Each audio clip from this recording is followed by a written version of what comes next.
Hey guys, so I'm here with Chris Styles. Chris Styles, he made a post recently, not too long ago, where he was trying to grow his business for like 4 years, and it was really slow grind.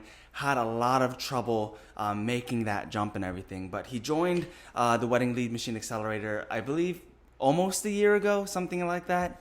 Yeah, roughly. And through that, he's finally been able to make that jump and go full time into his business. I know this is a thing that a position that a lot of photographers are in. So I just want to interview him, ask him a few really important questions that I know will give you guys a lot of value. And yeah, let's dive in and everything. And so. Yeah, and so Chris, basically, so I guess what was it the past 4 years, that really made it such a slow grind, versus now being able to build the speed and growth to make that transition full time after joining the program and everything? Yeah, absolutely. So, I mean, looking at it 4 years ago, potentially being a full-time wedding photographer and portrait photographer really wasn't even on my mind as much. It was a slow grind as far as I really enjoyed doing it, but I kind of didn't have that push until you slowly get just a couple more clients here and there, and you start getting really attracted to the idea of it. And then when it becomes real and you kind of set yourself in the mindset of, okay, I think I actually do want to do this, you have no idea where to even start. Even get remotely, even enough leads for part-time just to start there. There's kind of all different avenues. And you hear things like, you know about the wedding wire, you know about that, and some of those other big kind of just pay for subscription, they're just going to give you leads. Yeah. It does not work as well. I can promise that. But regardless, essentially, I just didn't have. I pushed myself to do word of mouth and to kind of just do a really good job at the weddings that we did, which does work. You're gonna get that word of mouth, but it wasn't enough. There was never a confidence to leave my full-time job, not even close. So basically, what I was missing was. Pretty much everything that you have in your program, which was essentially sitting around waiting for leads it just doesn't work. It's not the answer. Yeah. There needs to be some method where you feel confident that you're putting the work in to generate them. No, totally what you mean. I resonate with that as well, because it's like I remember being in that phase where it's like, I got my first few clients, I was working another job, and it's like, I can do this and everything. And then when you actually like make that jump, you're like, crap. Yep. It's not exactly what I think. Awesome. And yeah, and so now, and as far as like, the strategies that we do use in the course. So there are three parts of the funnel, of course. Obviously the ad itself, then there's the nurturing funnel to build our brand with those leads that we generate. And then, there's that conversion process and the album viewing process to actually book those weddings. So I guess which has been the most powerful aspect for you and personally, and why? So honestly, there's no specific piece of it at this point. I'll even say, as like you said, kind of we're within a little less than a year I've been doing this, so it's kind of hard to figure out which piece of it has been the best. I would say at this point, just a combination of all of them I feel confident about. Yeah. I've booked weddings where essentially it's just been someone who, just from the ad, just starting there at the base level, that's how they found me, which then led me to go to my website and go to the work. So then we go to the next type of client who wants to win that engagement session.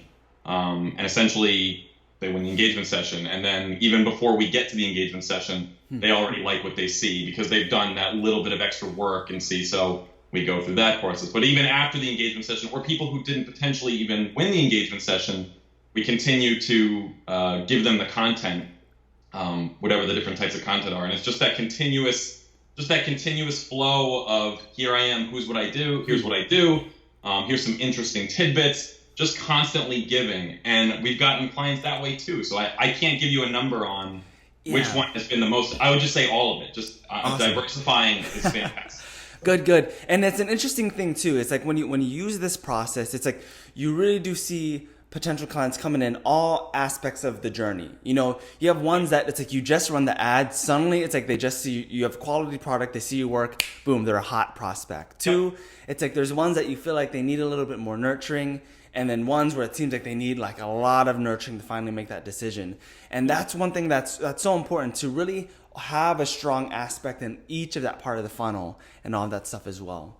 And and so I guess, so this is a really a question that I get a lot from students, and this is someone I want to ask for you as well. And so, topics for the email series is always a topic a lot of students have. And so what have been some of your most popular topics of nurturing content for couples in your funnel? And what are some pieces of advice that you have for students when creating content to really engage their audience? So I'll work backwards. I'll start with your last question. I think that'll into the other one. So, something that you kind of have to ask yourself in creating the content, because at first, when you first start doing this, you don't know where to begin. You kind of just start writing anything, which is not. It may work, but you need to focus in a little bit. And it was one of the topics that you had in one of your videos, and essentially it was something specific that stuck out to me, and it was. You need to ask yourself, what are brides' problems? What are they encountering? Why are they gonna, that's that? And as soon as I heard that sentence, I was like, okay, I laser focused what I'm actually talking about, which then leads you to go into a little bit more research. All right, in 2019 and 2020, what are they complaining about? What's some of their biggest issues? So once you kind of like accept that and start thinking about it, you can start writing topics that revolve around that. So one of the last things that we've recently posted and wrote about and added it to our series, was actually a really good one, and it has a lot of views. It's really simple too. It was just the top 3 things that you should be asking your photographer. Which then we're going to talk about the things that we provide, and it could be anything from, you need to make sure when you ask a photographer, do they have insurance? Like just, things like that. So there's more pieces to that, but essentially, it's things where I'm not like, how do I describe this? I'm not talking about myself so much. I'm just putting it out there. These are things you should be thinking about for any photographer, but they're continuing to, obviously they're reading our content, so they're going to ask us anyway. And it just builds that trust. So exactly. It sets you just as the authority. And so as you're continuing this content that they're actually interested in. And so it's not like selling them yet. Value content that they're actually interested in, that builds your authority, builds that trust, so you just really stay top of mind, especially for those leads who need a little bit more nurturing for that trust and everything, correct? Absolutely. Yep. Good. And then I would definitely add too, for the advice portion that you said, when you first start off in this realm and you hit that point, where do I go? How do I generate leads? No matter what, even if you know it, you fall into this trap of thinking that there's one answer and there's one, like, what's the secret? You'll see so many of the things that there's one secret, you're going to get it in 30 days. Probably also one of the biggest things that you said, which is why I'm even here, was no matter what, you have to put work into it. You have to put work into it, and if you have to be dedicated. So once I heard that from you, I was like, okay, I trust this guy. He knows what he's talking about. Yes. One of the things, and this is something, one of my biggest lessons I learned just in entrepreneurship in general. And like a lot of times, like entrepreneurs, when they're new entrepreneurs, they don't really get it at first. And one of the biggest lessons I learned is probably the biggest entrepreneurial skill is problem solving. No matter what strategy you're using that actually works, like entrepreneurship and business is just a never-ending game of problem solving. You're always revising things. You're always going to make mistakes. You're always trying to make things better. And if you're not in that mindset where you're going to need to problem solve, business will eat you alive. It will eat you alive. Absolutely. Absolutely. Yeah. Just keeping up with, and there's no. It's about the journey the entire time. There's never like you reach the top of the mountain and you're like, I figured out the solution. This is the perfect process. It may be for that year, but you go to the next year and it's going to change. It's going to change again, and you need to constantly just keep up with it. So. Exactly. And what's a really interesting thing is like, and this is something you don't always notice at first, is like when you grow a business, you realize it's actually so much more work, than like your 9 to 5. But what really drives you is that love that you have, that love for that journey, the entrepreneurial journey, and whatever that niche is, wedding photography for us, And that's what makes it doesn't seem like work when you're really trying to push that to the next level and everything. Absolutely. And so this is one of my favorite topics. And so now the album viewing process. And so sales, I find, is always a photographer's biggest weakness. And so, I remember you posted a post where you're like, what is this wizardry they put together? And so I guess now that you've been able to experience the album viewing process, so what are some tips you have for photographers as far as that album viewing process that you've kind of learned through experience and everything? So obviously on the very first time you go about it, I will say, right from the beginning, it sounds so cliche, but it's 100% true, is to just be yourself. Yes. Because people can tell when you're not yourself, even if you're trying not to. So it's hard. It's easier said than done when you're learning a new process and how to go about it, and kind of how you're tempted to almost feel like robotic a little bit. Like yes. So no matter what, the very first time it's hard. It is. But I promise that if you keep doing it, you can incorporate okay, now I understand the process in what you provided and your tips and how to get there in those album viewings. You can then start throwing in how to be yourself, but still use the kind of the scripts that you put together and such like that. You just kind of adjust it and massage it. It's kind of like you melt the script to your personality a bit. Yep. You melt that together a little bit. Good. Absolutely. And yeah, I mean, once that really started, I started getting into that and was able to really get into that process and just be myself. I mean, it was instantaneously I started seeing the results. Like I said, that post to you, I honestly almost, when it was the second or third time in a row, out of maybe 4 or 5 conversations, I kind of just stopped back and was like, how is this happening? Like, how is this working? But that's how I felt. But it's interesting, and because kind of what the script is, it's really a psychological process and journey that couple needs to go through to first get to that part where they see, this person is the right fit. But it's also, and I made a little post like this where your service and product is the same thing as you. And once you understand that, you'll increase your conversions.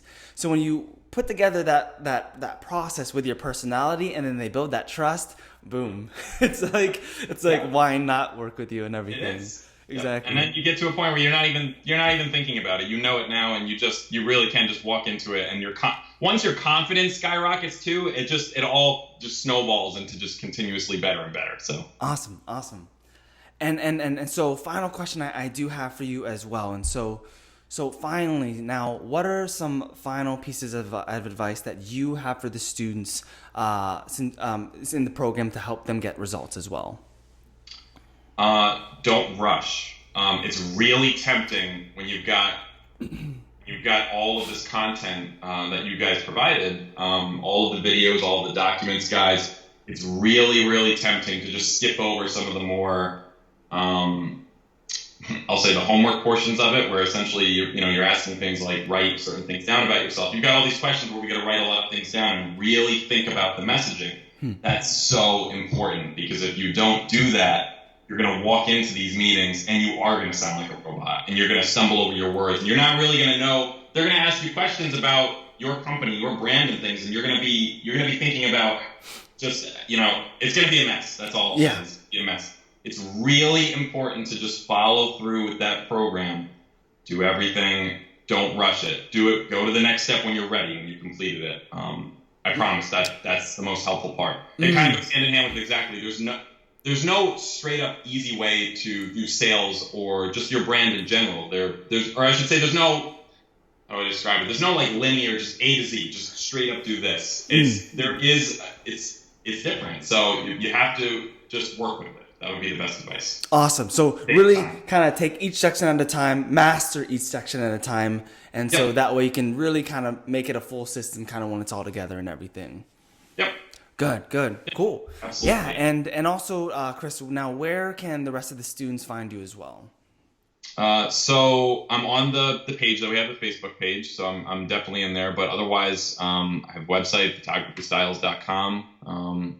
Email's really easy. It's photographystyles@gmail.com, or for my clients, it's just cstyles@photographystyles.com. So that's another thing I know we've talked about too, a little tidbit too, is if you can, when you're growing your brand, make sure for client facing, your email address is not like an @gmail.com. Something small like that is really helpful. So perfect. Yep. Awesome. Cool. Yeah. Well, thank you, Chris. This was awesome. Can't wait to share with this and the students. Guys, if you have any questions, feel free to reach out to both me or Chris as well. And yeah, we'll talk soon.